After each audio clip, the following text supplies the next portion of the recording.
गोष्ट आहे 1942 सालची. एकीकडे जग दुसऱ्या महायुद्धाच्या आगीत होरपळत होतं आणि दुसरीकडे भारतात स्वातंत्र्याची ज्योत अधिकच प्रखर झाली होती. याच काळात भारत छोडो आंदोलनाने ब्रिटिश राजवटीला मुळापासून हादरवून सोडलं. हा भारताच्या स्वातंत्र्य लढ्यातला तो अध्याय आहे जिथे संपूर्ण देशाने करा किंवा मरा हा नारा आपल्या हृदयात कोरला होता. चला तर मग या निर्णायक लढ्याची संपूर्ण कहाणी समजून घेऊया. तर आज आपण काय काय पाहणार आहोत. आपण सुरुवात करणार आहोत त्या ठिणगीपासून. एका अयशस्वी प्रस्तावाने हे आंदोलन कसं पेटलं.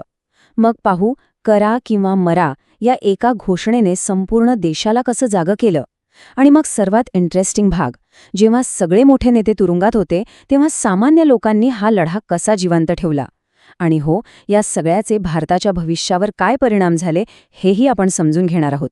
तर या आंदोलनाची मुळं केवळ भारतातच नव्हती, तर ती दुसऱ्या महायुद्धाच्या रणधुमाळीतही होती. बघूया नेमकं काय घडत होतं त्यावेळी.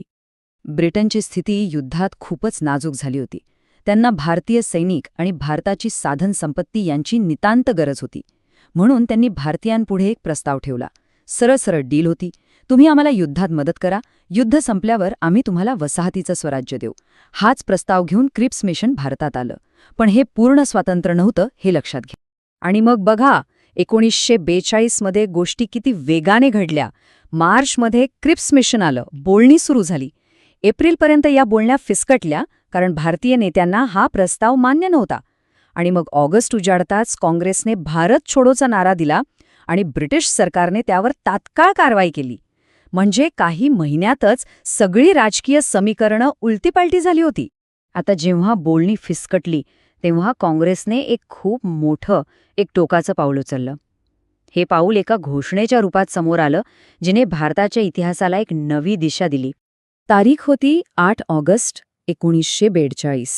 ठिकाण मुंबईचं गवालिया टँक मैदान. हजारो लोक तिथे जमले होते. आणि त्याच दिवशी अखिल भारतीय काँग्रेस कमिटीने भारत छोडो ठराव मंजूर केला. हा ब्रिटिशांना दिलेला एक शेवटचा आणि स्पष्ट इशारा होता की आता बास, तुम्ही हा देश सोडून जा. आणि याच व्यासपीठावरून गांधीजींनी तो ऐतिहासिक नारा दिला, करा अथवा मरा. याचा अर्थ अगदी स्पष्ट होता. एक तर आपण भारताला स्वतंत्र करू किंवा हा प्रयत्न करताना आपले प्राण देऊ. ह्या एका वाक्याने संपूर्ण देशात जणू काही वीज संचारली. पण या घोषणेनंतर ब्रिटिश सरकार गप्प बसणार होतं का? अजिबात नाही. त्यांची प्रतिक्रिया खूप वेगवान आणि तितकीच कठोर होती. ब्रिटिशांनी अजिबात वेळ घालवला नाही. 9 ऑगस्टची सकाळ होण्याआधीच, म्हणजे रात्रीतूनच, त्यांनी एक मोठी कारवाई केली. गांधीजी, नेहरू, पटेल, आझाद यांच्यासह काँग्रेसच्या पहिल्या फळीतील जवळजवळ सगळ्या मोठ्या नेत्यांना अटक करण्यात आली. आंदोलनाला सुरू होण्याआधीच चिरडून टाकण्याचा हा एक प्रयत्न होता. आता विचार करा, आंदोलनाचे सगळे मोठे नेते तुरुंगात. मग आंदोलन पुढे कोण नेणार? सेनापतीच नसेल तर लढाई कशी लढायची? हा एक खूप मोठा प्रश्न देशासमोर उभा राहिला. आणि इथेच एंट्री होते जयप्रकाश नारायण यांच्यासारख्या नेत्यांची. हे काँग्रेसमधल्या समाजवादी गटाचे नेते होते. त्यांनी आणि त्यांच्या सहकाऱ्यांनी भूमिगत राहून आंदोलनाची सूत्र आपल्या हातात घेतले. गुप्त रेडिओ स्टेशन चालवले, लोकांना एकत्र आणलं आणि ब्रिटिशांविरुद्धच्या संघर्षाला एक नवी आक्रमक दिशा दिली. पण एक गोष्ट लक्षात घ्यायला हवी, भारत छोडोच्या या हाकेला सगळ्यांनीच प्रतिसाद दिला असं नाही. खरं तर याच काळात देशातील राजकीय मतभेद आणखीनच वाढले. इथे आपल्याला त्यावेळची राजकीय फूट अगदी स्पष्ट दिसते. बघा, एका बाजूला काँग्रेस होती जी आत्ताच्या आत्ता स्वातंत्र्य हवं या मागणीसाठी लढत होती. तर दुसरीकडे होती मुस्लिम लीग. त्यांना वाटत होतं की काँग्रेसच्या नेतृत्वाखालील स्वतंत्र भारतात मुस्लिमांचं हित जपलं जाणार नाही. त्यामुळे त्यांनी या आंदोलनापासून पूर्णपणे दूर राहणं पसंत केलं. आता काँग्रेसचे सगळे मोठे नेते तुरुंगात होते. यामुळे जी राजकीय पोकळी निर्माण झाली त्याचा फायदा मुस्लिम लीगने उचलला. त्यांनी याच काळात आपली संघटनात्मक ताकद वाढवली आणि स्वतंत्र पाकिस्तानची मागणी अधिक जोरकसपणे पुढे आणली. असं म्हणता येईल की भारताच्या फाळणीची बीजे याच काळात अधिक घट्ट रोवली गेली. ही झाली भारतातली गोष्ट.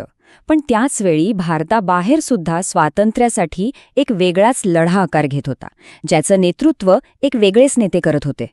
आणि हे नेते होते सुभाषचंद्र बोस. त्यांचा मार्ग गांधीजींच्या अहिंसक मार्गापेक्षा पूर्णपणे वेगळा होता. त्यांचं म्हणणं होतं की ब्रिटनच्या शत्रूंशी हात मिळवणी करून एक सशस्त्र सेना उभी करूनच भारताला स्वातंत्र्य मिळेल. त्यांची आझाद हिंद फौज हा याच विचारातून केलेला एक मोठा प्रयत्न होता. पण ही मोठी मोठी नावं, मोठे नेते, या पलीकडे जाऊन सामान्य माणसांपर्यंत हे आंदोलन कसं पोचलं होतं? त्यासाठी आपल्याला कर्नाटकातल्या इसूर नावाच्या एका छोट्या गावात जावं लागेल. ही गोष्ट आपल्याला दाखवते की स्वातंत्र्याची भावना किती खोलवर पोचली होती. या इसूरच्या लोकांनी काय केले माहितीये? त्यांनी आपलं गावच स्वतंत्र घोषित करून टाकलं. स्वतःचे नियम बनवले, अगदी गावात येणाऱ्या सरकारी अधिकाऱ्यांना गांधी टोपी घालण्याची सक्ती केली. जेव्हा याला विरोध झाला तेव्हा संघर्ष पेटला, गोळीबार झाला आणि त्यात एका पोलीस अधिकाऱ्याचा मृत्यू झाला. अर्थात यानंतर ब्रिटिशांनी जो सूड उगवला तो खूपच भयंकर होता. ही एक छोटीशी घटना, पण राष्ट्रीय आंदोलनाचं एक दाहक प्रतिबिंब होती. आणि इसूरची ही घटना किंवा संपूर्ण भारत छोडो आंदोलन आपल्याला एका खूप मोठ्या प्रश्नावर आणून ठेवतं. जेव्हा सगळे मोठे नेते तुरुंगात असतात तेव्हा सामान्य लोकांमध्येच एक नवं नेतृत्व जन्माला येतं का? आणि अशा स्वयंस्फूर्त नेतृत्वहीन चळवळीची खरी ताकद नेमकी कशात असते?